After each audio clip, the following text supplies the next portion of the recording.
La Tierra esconde a menudo muchos más tesoros de los que estamos dispuestos a creer y ocultos permanecen protegidos del paso del tiempo.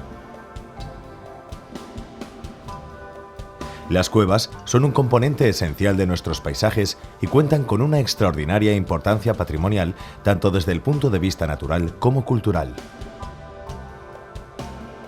Cuevas y simas cuentan con un microclima peculiar que se caracteriza por la escasa actividad biológica, la ausencia de anhídrido carbónico, elevada humedad relativa y una reducida oscilación térmica que sitúa las temperaturas entre 13 y 14 grados. En estas condiciones naturales se han configurado a lo largo de miles de años formaciones de extraordinaria belleza que son, sin duda, un bien a conservar.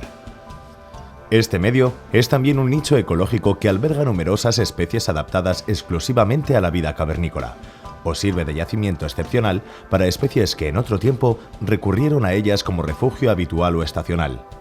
Muchas de estas cuevas están vinculadas al componente no material o latente del patrimonio histórico, mitos, leyendas, personajes fantásticos o sugerentes topónimos. A la hora de acercarnos al medio subterráneo, hay que tener en cuenta que no es algo ajeno al medio exterior, sino que forma parte del delicado equilibrio que, por definición, caracteriza a los ecosistemas, y que es un paisaje muy vivo que ante nuestros ojos sigue evolucionando. Del amplio patrimonio subterráneo aragonés, vamos a recorrer las 3 cuevas que admiten visitantes en Aragón y que pertenecen a nuestra red natural. En la provincia de Huesca descubrimos la Cueva de las Huisas, en Villanúa, una localidad de la comarca de la Jacetania ubicada a los pies de Collarada, la cima más alta de este territorio. La formación de esta gruta se remonta a la última era glaciar, la época de Würm, hace 25 o 30.000 años, y es un perfecto ejemplo de lo que se conoce como modelo kárstico. En su interior aún se puede observar la acción del agua sobre los terrenos calizos. Las formaciones creadas por las estalactitas y estalagmitas son el distintivo de esta gruta, cuyo interior recorre un río que en épocas de fuertes lluvias sube de nivel impidiendo el acceso a la cueva.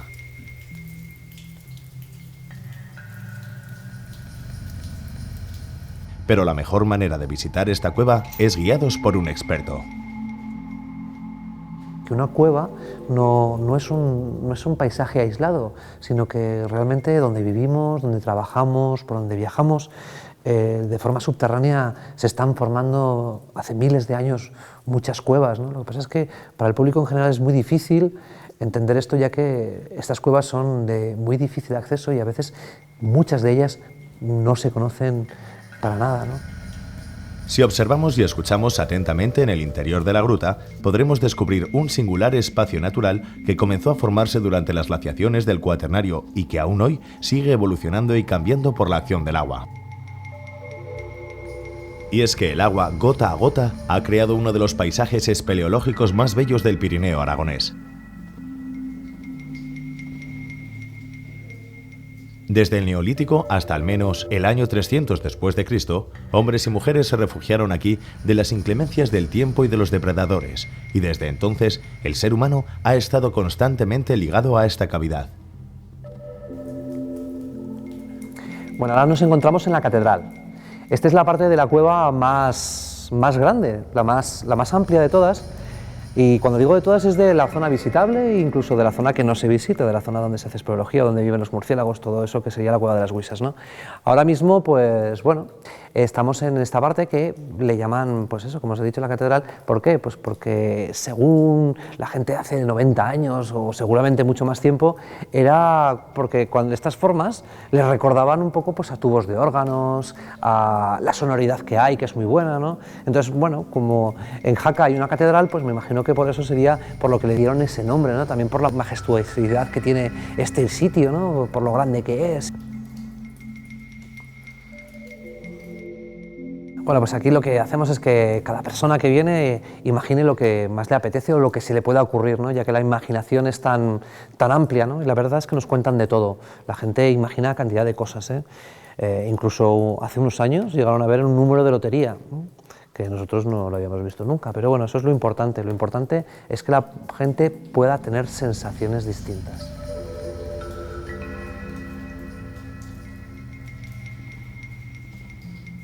En esta parte de la cueva Es un lugar en el que hablo un poquito más bajo porque nunca solemos parar con el público, ¿vale? Aquí sí que pasamos, pero pasamos totalmente en silencio, y es que esta zona es, podríamos decir, la puerta o la entrada hacia los que son las zonas más profundas donde viven las colonias de murciélagos, ¿no?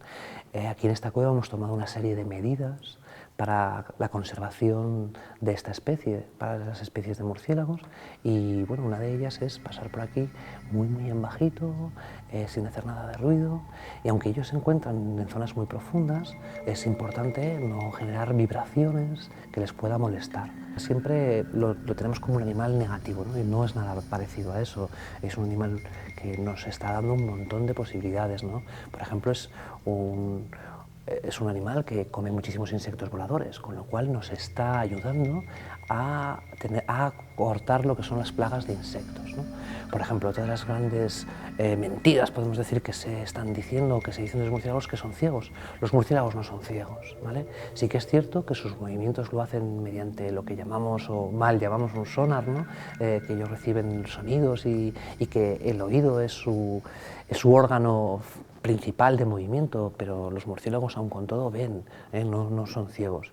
Y bueno, lo cierto es que poco a poco se está estudiando más, y nosotros además pretendemos desde la cueva, estamos intentando impulsar en la zona un área de estudio de murciélagos que seguramente va a ser una de las primeras, si no es la primera, en España.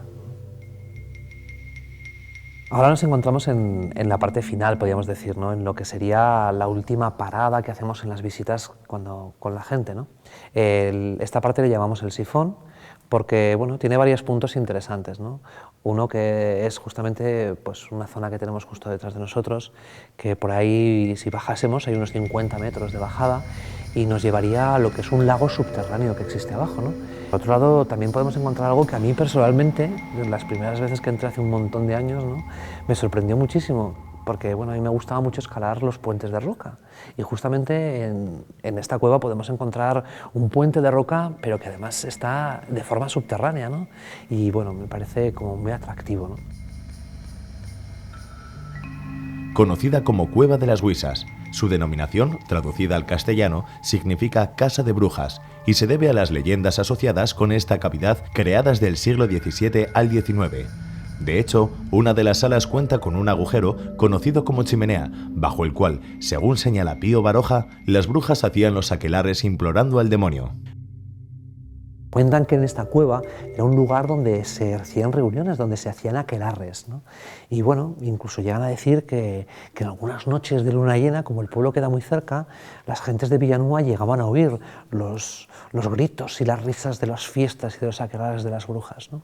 Por eso mucha gente identifica el nombre de Cuisas con el de brujas, aunque en realidad pues, no tiene por qué, ¿no? Científicamente podemos decir, o por lo que hemos investigado hasta ahora, no tiene absolutamente ninguna relación, ¿no? Seguramente el nombre va a venir de un alimento, ¿no? De un alimento que se comía hace mucho tiempo, ¿no? Es una legumbre que se plantaba seguramente por estas zonas, como ha afirmado algunos agricultores, y que se llama la guixa o guija, que dicen algunos, ¿no? Que era con lo que se hacían las gachas o las farinetas, ¿no? Pero bueno, sí que es cierto que hace unos años un historiador encontró un documento en Jaca donde se habla de Villanúa como un lugar donde hace siglos la gente fue perseguida por la Inquisición y acusada de brujería. Pero para entender esta cueva, no nos podemos perder el centro de interpretación subterránea que se integra completamente con la Cueva de las Huisas. Una instalación nueva y moderna, equipada con los mejores y más novedosos medios técnicos e interpretativos que nos permite experimentar y tocar cosas que en la propia cueva no podemos. En esta parte del centro de interpretación lo que se hace es un poco hablar sobre todo centrarnos en la fauna, ¿no? Poco más o menos lo que se ha hecho es ambientar esa primera parte del suelo, donde habita gran parte de fauna, gran número de animales que muchas veces están mal vistos, igual que los murciélagos, que son totalmente desconocidos, pues tenemos pues, los topos o algunos gusanos, algunas arañas, que viven en estas partes del suelo, que en realidad serían lo que es la parte del techo de una cueva, ¿no? Entonces son muy importantes porque habitan dentro también, se puede considerar que habitan dentro de la cueva, ¿no? Cuando llegamos a la parte de la ambientación de la cueva, ahí lo que se ha hecho es recrear una cueva. Y digo una cueva porque no se ha recreado la Cueva de las Huisas, no se ha intentado imitar ni copiar, sino que se ha hecho es la sensación sensación de estar dentro de una cueva y poder visualizar de forma audiovisual, ¿no? Poder ver y que la gente pueda tener esa sensación de estar cerquita de los murciélagos o de ver cómo se forma una estalactita y una estalagmita, o de ver algunas de las piezas que se han encontrado en las catas arqueológicas que se han hecho dentro de la cueva en los últimos años, ¿no? Entonces, bueno, todo eso nos va a generar una sensación, nos va a generar mayor información sobre lo que es la Cueva de las Huisas, sobre todo porque son zonas que hemos hecho aquí que no se pueden visitar dentro. Esta cueva fantástica estuvo a punto de resguardar al famoso fauno de la película de Guillermo del Toro, El laberinto del fauno, y es que sus tesoros asombran a cualquier visitante.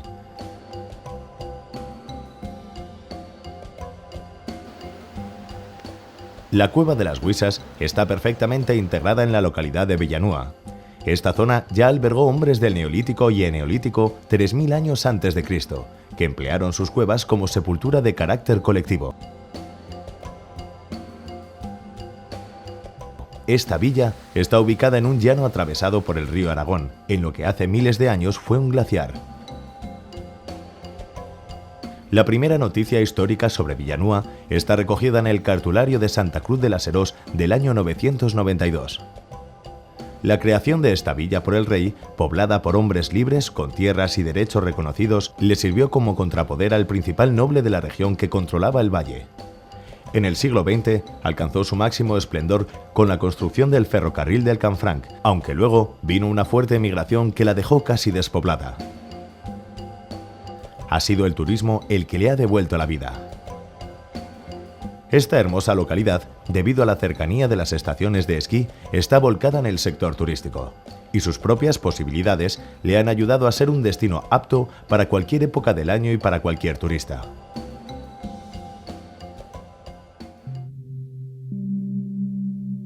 Situada en el Pirineo aragonés, en la comarca de Sobrarbe, descubrimos Tellacín y su Cueva de los Osos.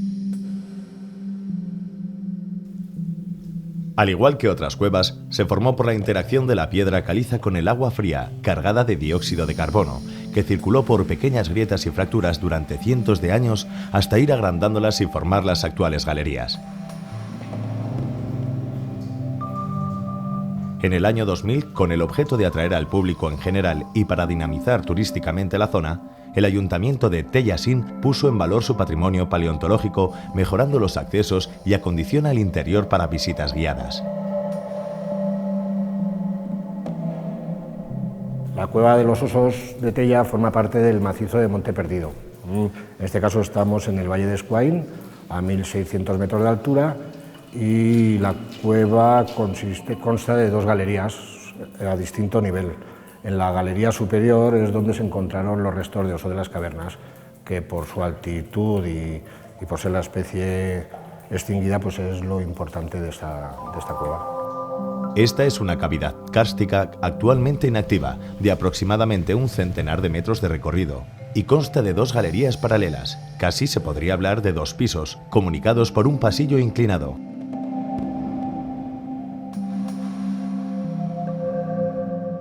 Bueno, esta primera galería tiene una longitud de unos 500 metros. Nada más entrar, lo primero que encontramos es esta gran colada caliza, que nos da idea del aporte hídrico que tenía en su tiempo y que por lo que fuera se ha convertido ahora en una parte fósil de la cueva. Decimos fósil porque no corre el agua. En esta zona se guardan las más bonitas estalactitas y estalagmitas que comparten espacio con todo tipo de formaciones.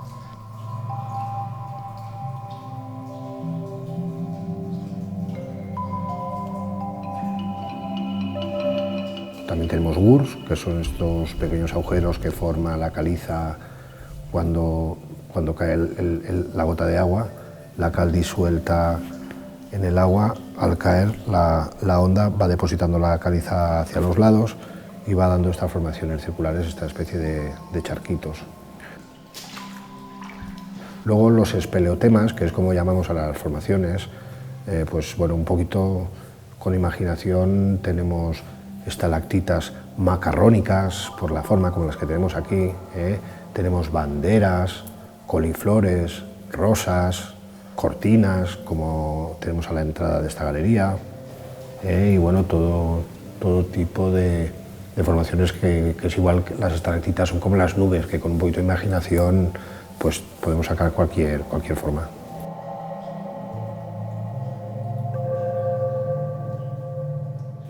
Ahora, al final de esta galería, vamos a llegar a lo que es la galería del yacimiento. Tendremos que subir porque hemos dicho que habían dos espacios, dos alturas.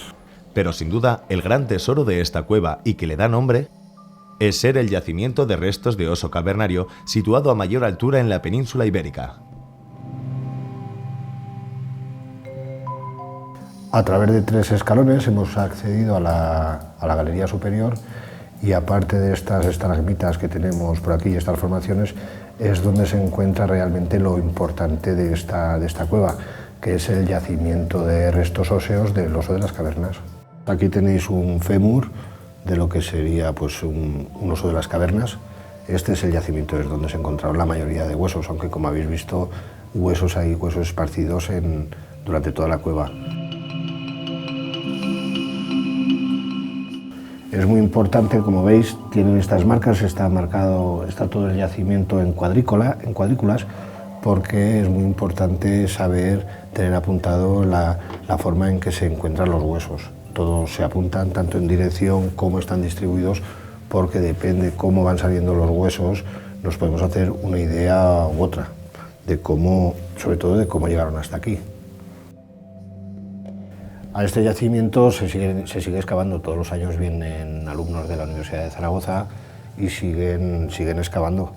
De hecho, ahora se ha encontrado otro individuo más completo que hasta ahora, porque hasta ahora se habían encontrado los huesos sueltos, y es la primera vez que encontramos varias partes de un mismo esqueleto unidas, con que a lo mejor podemos hacernos otra teoría.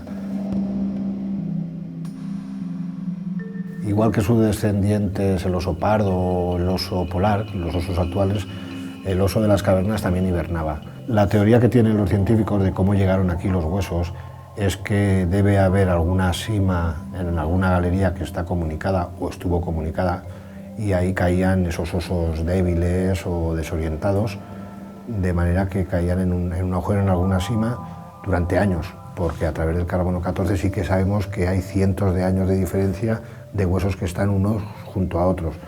Entonces debían caer en esa sima, en ese agujero, y después de una gran tormenta, pero tuvo que ser algo excepcional, se llenó ese sifón, ese gran agujero donde iban los osos, se llenó de agua y barro, y fue cuando salieron todos los restos envueltos en este barro tan denso, en esta capa de arcilla, que es lo que ha hecho precisamente que se mantengan así, porque han estado, digamos, envueltos al vacío. Estos restos fueron encontrados por casualidad y desde el año 1994 el Museo Paleontológico de la Universidad de Zaragoza se hizo cargo de la gestión del yacimiento, lo que permite realizar un plan de actuación completo.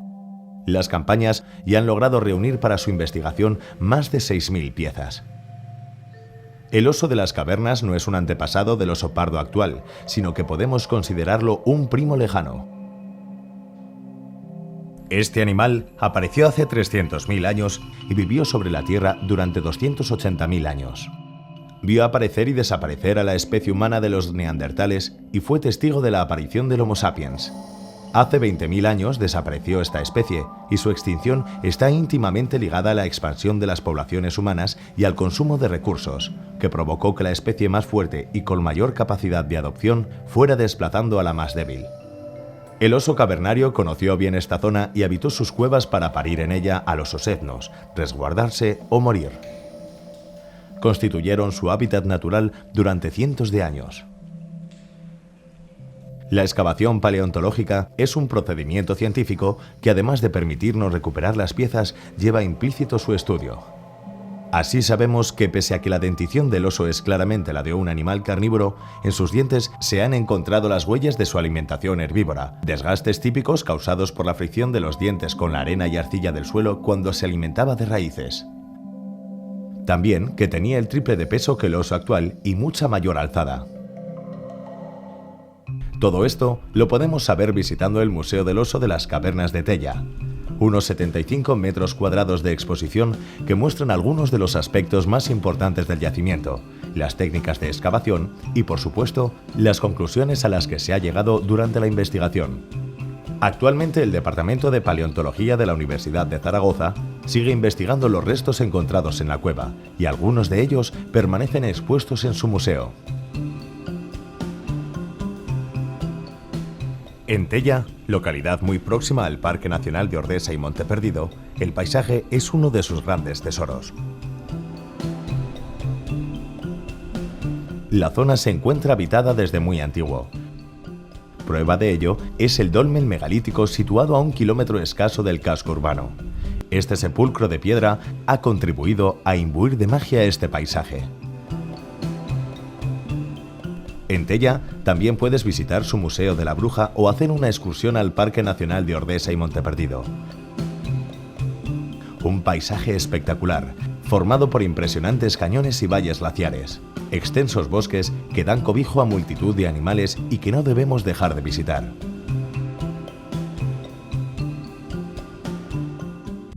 A orillas del río Guadalopillo se encuentra la localidad turolense de Molinos y su Cueva de las Graderas, conocidas popularmente como Grutas de Cristal.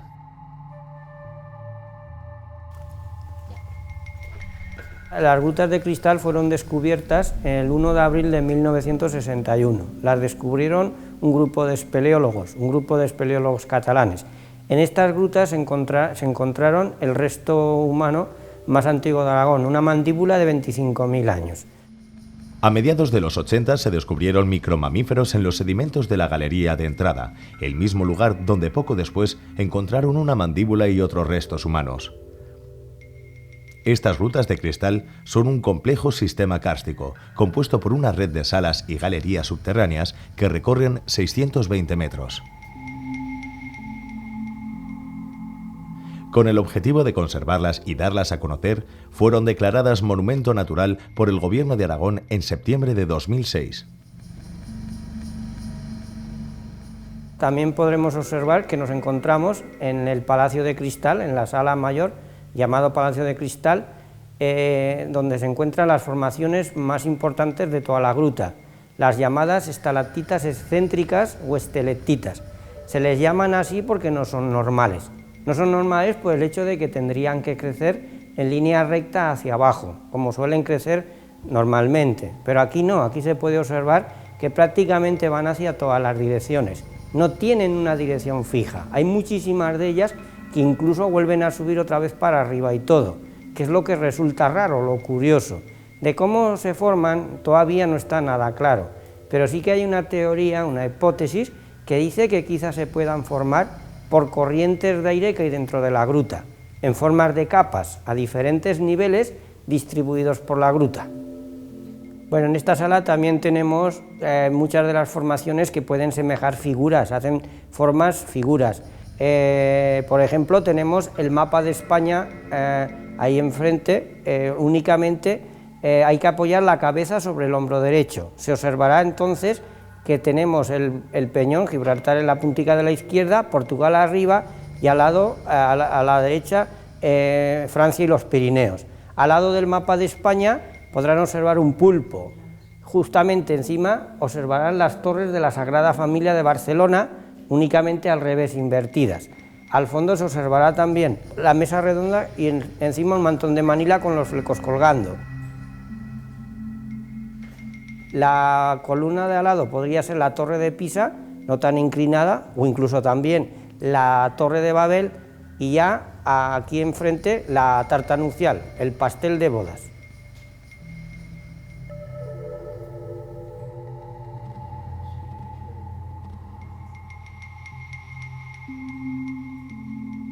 Bueno, ahora nos encontramos en una sala inferior a la anterior, llamada la sala marina. Se le llama así porque se cree que estaba toda recubierta de agua. Cuando descubrieron la gruta no había agua, pero a través de distintos análisis que se hicieron y algunos restos de peces fósiles, mandíbulas de peces que aparecieron, demostraron que a lo mejor en tiempos la sala estaría recubierta de agua, si no totalmente parte de ella. En esta sala ya encontramos las formaciones llamadas estalactitas, que son las que cuelgan de los techos, y las estalagmitas, que son las que crecen de abajo para arriba, del suelo para arriba. Toda estalagmita necesita de una estalactita que le va echando gotas de agua para ir creciendo hasta que en un momento dado se juntan ambas. Cuando ya se han unido ya forman las llamadas columnas. Muy importante es también saber que el crecimiento de una estalactita está calculado en 1 centímetro cada 100 años.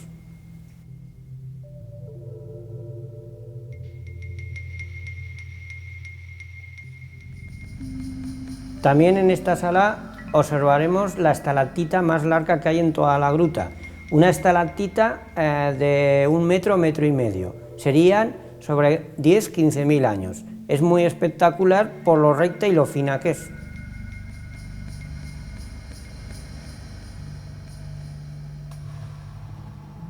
Bueno, aquí en este lugar podemos observar estas formaciones que semejan el coral. Se llaman anemolitas y se forman al salpicar las gotas del agua de las estalactitas. Los minerales que llevan dichas gotas de agua se cristalizan deformados. Esta cueva, a su espectacular patrimonio natural que la convierte en una gruta casi única en Europa, hay que añadirle el patrimonio paleontológico hallado en ella. Desde fauna de roedores a macromamíferos como la cabra o el oso cavernario, además de los restos de homínido más antiguo de Aragón. Pero para verlos, iremos al museo situado en Molinos.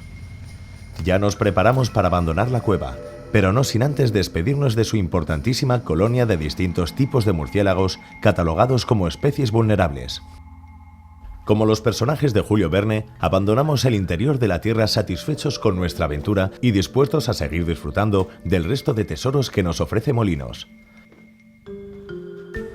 La primera visita es al museo de la localidad, donde además de ampliarnos la información sobre las rutas de cristal, podemos contemplar los restos del llamado Hombre de Molinos, que con 25.000 años de antigüedad son los restos humanos más antiguos de Aragón. Los estudios realizados desde el Departamento de Paleontología de la Universidad de Zaragoza nos han permitido saber que pertenecieron a un varón de entre 26 y 32 años con una dentadura perfecta. Este museo se encuentra en los antiguos lavaderos y cuenta además con una sala dedicada al ecosistema, que recoge la flora, fauna, agricultura y ganadería de la comarca del Maestrazgo. Si seguimos visitando Molinos, una villa cuyo origen se remonta a tiempos muy remotos, descubrimos que ha crecido entre dos ríos. Uno de ellos, el Guadalopillo, atraviesa el pueblo dividiéndolo en dos. En su casco urbano destaca la Plaza Mayor porticada, que además de sus antiguos portales, está decorada con piedras de antiguos molinos que homenajean el nombre de la localidad. No nos podemos olvidar el ayuntamiento, antigua lonja construida en el siglo XVI que dispone en su interior de una sala expositiva. Y muy próxima nos encontramos una joya del gótico levantino catalán del siglo XV, la iglesia de Nuestra Señora de las Nieves, declarada Monumento Histórico Artístico.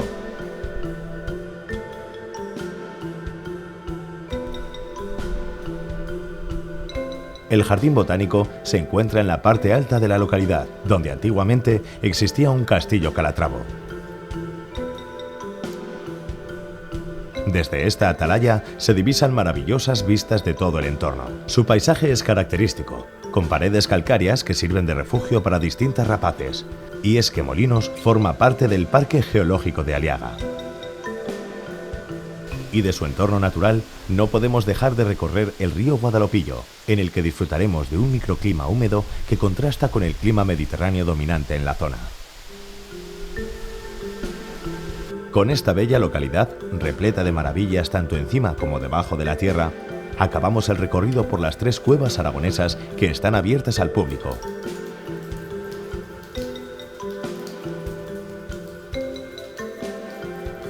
Y cuya visita supone una experiencia única a la hora de conocer una parte de nuestro patrimonio natural muchas veces desconocido y por ello no suficientemente valorado.